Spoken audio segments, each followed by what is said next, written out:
Mais kitoko robe oyo ezalaka mingi na tolo comme ozomona les tolo na ngevandi na lati soutien te na tie eloko moko te na kati nzoto na nga na tie body shape te na tie te ke na kangi gen moko na kati na tie gen te donc nzamba sala bien ndenge asala bien to botama na sa bilamba parce que to longola bilamba et que ça a vraiment des gars même pas kokita et comme na expliqué na ko ça même pas d'exercice.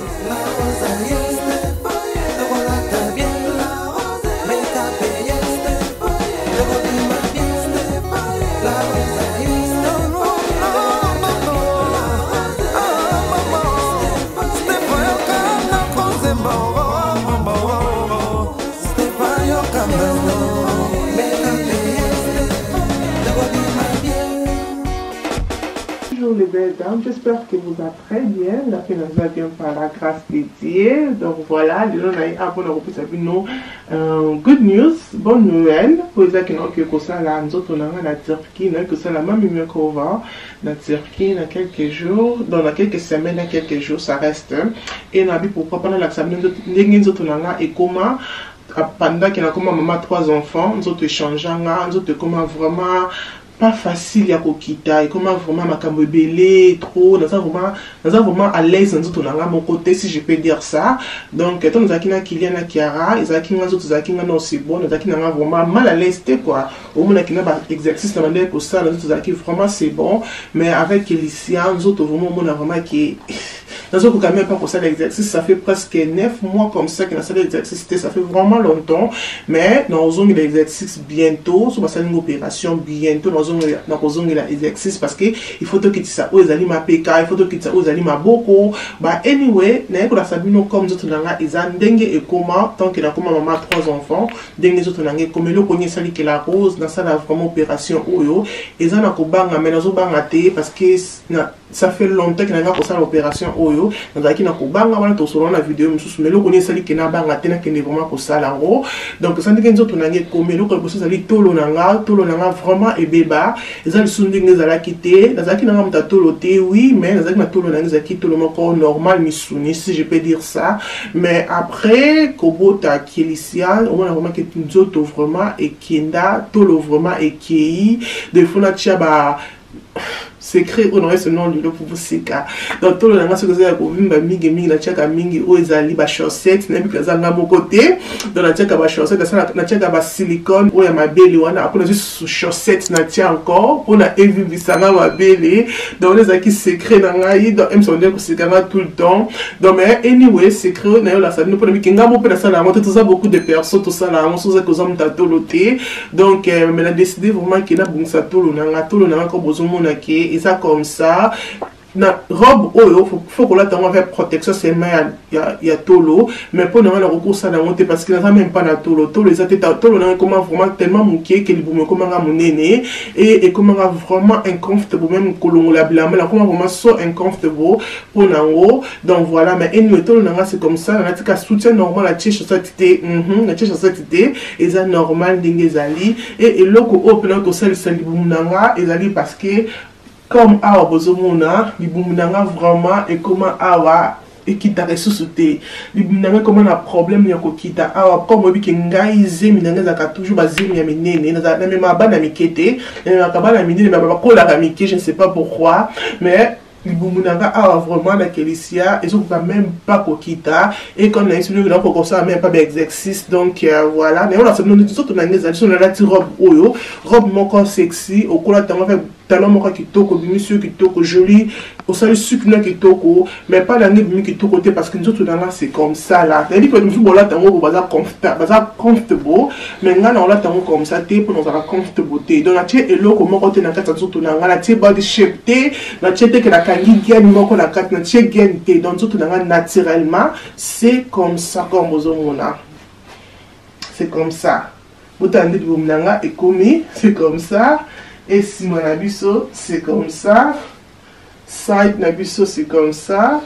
comme bozomona. Donc comme on dit que ma boko nanga pe et comme minene, na comme pe na ma boko minene pourtant na ma boko minene té mais comme on a vu que ça fait longtemps qu'il a sali exercice na moni vraiment que ça des exercices ne on ça la même nanda ko to na kilicia pendant to na kiawa ezaki vraiment important parce que on est que garder même maboko nanga ezala miki so on ta ba photo na rendre na zalaki au moins vraiment que même maboko nous zalaki muki mais ça fait longtemps que maintenant dans le 3e mois là que dans ça les exercices même maboko nanga et qualité que ça peut au moins que evimbi maboko nanga na comme munene likolo donc l'européen on sala que après opération nanga et donc on sala et kozala kina sala makasi kina kini ba gym on a kokiti ça o ezali mapika nangai. Voilà ma belle, on est bien look nanga suka dans la team quelques différents modèles pour demander une autre mais ça peut-être on a obomona té na obomoni donc on a quelques différents modèles pour mona robe on a la tiango j'aime bien ces robes j'aime et que ça m'a marqué ma robe OM ça veut dire moi tout en noir comme ça sous comme là il bien noir ni mon quoi bien robe oyo ça là vraiment kitoko mais kitoko robe oyo ça la mingi na tolo comme vous on a des tolo na ngevandi na la ti soutienté na la ti le côté donc tolo na c'est comme ça tolo na vraiment ici là comme la vie qui na ki muta tolo té ba o ba yebi ka ba ki na buta ba yebi mais tolo na ngi qui na kola ta robe comme ça na ça à l'aise mais là ton aboti nyoso esili regardez n'inzoto na et komi comme ça donc on a ta robe à bouetter que na âge na zana il y a 35 ans normalement le comme le a 45 ans 50 ans pour que na la ta robe à bouetter 35 ans na zana nos jeunes va les belles dames.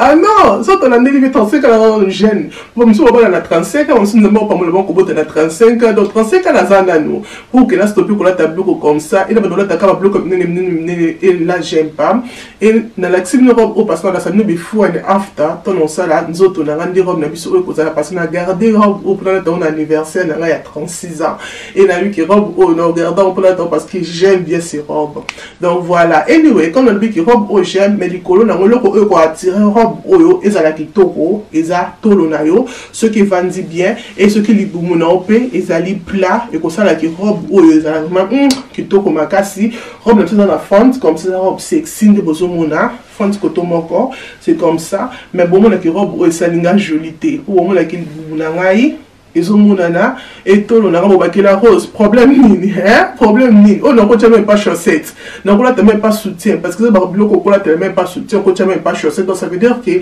biloko aboye na garde-robe na bien na armoire nanga il faut na longolango et ça me fait mal parce que dans un cas à 35 ans comme dans lobby na temps ko vivre temps ko enjoy ko kinba vacances ko là ta sexy na mbala na c'est la sikolo kwa nzama pa molinga na bana donc c'est ça que na bi que non on a décidé que non et comme siko temps pour na pe nazongela nzoto nanga onzema pambola kinala bo mwana ndenge ezalaki nazongela mwa tolo nazongela mwa libumu plat et après wana na garder ce que ça là ba exercice na lobité que na vidéo oyo na forcer mutu te que landa la rose ndi la rose akiko sala moto solo na vidéo mususu mais oyo ça c'est mangai ndi na ça